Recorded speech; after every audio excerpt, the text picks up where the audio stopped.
A world without borders. Zuri quickly licked the ice cream before its first drip. It had begun to slump unsteadily to one side, and there was nothing worse than losing an entire scoop to the dirty sidewalk.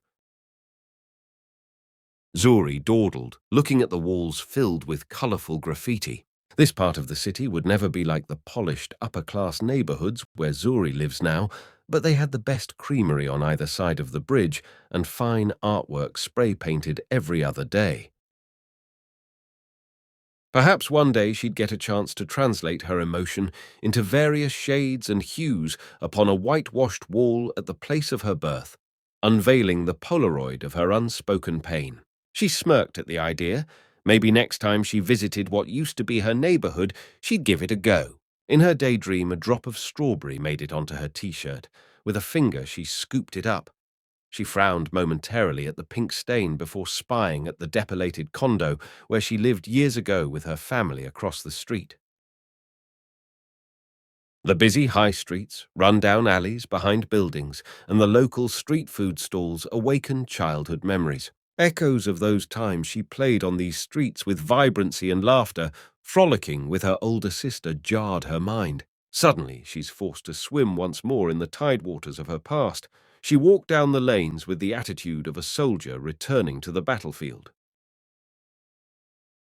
Zuri's parents, Jali and Zumbeya, moved to the United States without proper documentation in 2000 with their daughter Zima from a far country in East Africa with coastline on the Indian Ocean.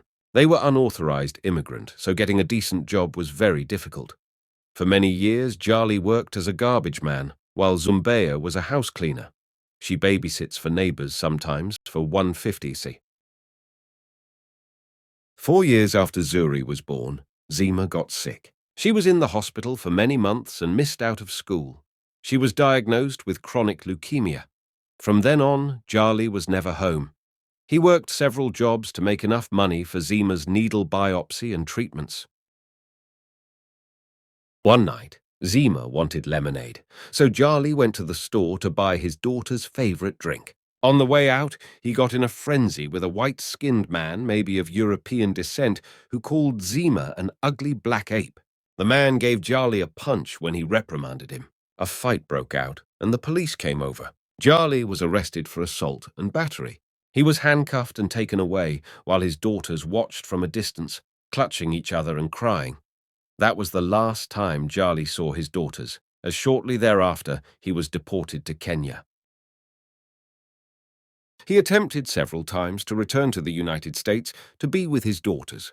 The second time, his smugglers abandoned him without food or water in Texas. He was apprehended, criminally prosecuted for illegal re-entry, and imprisoned for 13 days. A lawyer told him this conviction made it almost impossible for him ever to get a U.S. visa. Zumbeya couldn't survive the trauma of losing her daughter Zima, who died a year after her husband. Jali was deported. She lost her mind and was taken into a lunatic asylum. Jali didn't even get a chance to attend his daughter's funeral. Zuri moved from one foster home to another until Mr. and Mrs. Clearance Clark adopted her in 2014. At last, Zuri found a home. She went on to grad school and earned a high-grade point average. Thereafter, she got into law school. While in law school, she became interested in working in the field of immigration. She began working at Yale's immigration clinic under the supervising attorney, James Wesley Peters. During her time as an immigration lawyer, she buried herself in immigration law, learning case by case how unfair these laws could be. Now, at age 19, she started the Advocacy for Immigrants' Right, a movement of immigrants, activists, and allies working to organize local and statewide responses to inhumane international immigration policies. With more than 2.2 million members and subscribers in more than 150 countries, they encourage just, civilized, and comprehensive immigration reform. Zuri sat by a dusty porch step. The view gave her just the right words for her speech at the 4th Biennial Global Immigration Advocacy Conference tomorrow. Her fingers began to tap at her tab screen. There is a cult of narcissism in the human race, and there always has been. The wit of self-interest has been a constant thread winding its way through our political and cultural life, nurtured by the false notion that building borders, barricades, and walls would keep us safe. Why can't we weather the storms together as nature would have us do? Either in a formation like migrating birds or the Serengeti wildebeest in their clusters every year.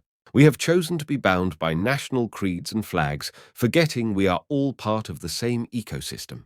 We should transcend beyond all limitations and embrace living together in peace, no borders, no prejudice. There is a call for a regime of nearly complete freedom of migration worldwide, with rare exceptions for preventing terrorism or the spread of contagious disease.